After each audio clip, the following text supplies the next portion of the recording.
শুধু দর্শক, পবিত্র মাহে রমজানের এক মাস সিয়াম সাধনার পরে আজকে আমরা ঈদুল ফিতরের নামাজ আদায় করলাম জাতীয় ঈদগাহে। সবথেকে আনন্দের ব্যাপার হচ্ছে আমরা নতুন সরকারের মাননীয় প্রধানমন্ত্রী জনাব তারেক রহমানের পিছিয়ে আমরা নামাজ পড়েছি এবং আজকে যে রাষ্ট্রপতি তার পিছিয়ে আমরা নামাজ পড়েছি এবং প্রত্যেকে আমরা একসাথে নামাজ আদায় করেছি। এটাই হলো আজকে আমাদের সবথেকে বড় আনন্দের ব্যাপার।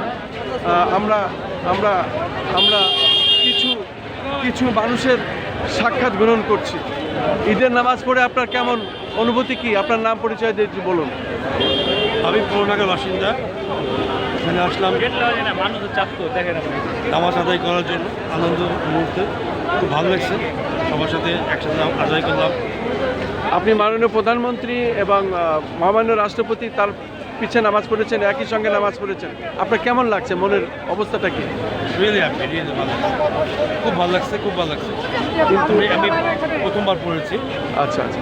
তবে বিশ্ব যে যুদ্ধ চলছে, আমার একটাই অনুরোধ, পৃথিবীতে যেভাবে যুদ্ধ হচ্ছে, যেভাবে মানুষের প্রতি অত্যাচারিত হচ্ছে, মানুষ নির্যাতিত হচ্ছে, আমি দোয়া করব, সারা পৃথিবীর কাছে অনুরোধ করব শিগগিরই যেন এই যুদ্ধটা বন্ধ হয়ে যায় এবং সবার জন্য মঙ্গল কামনা আসে।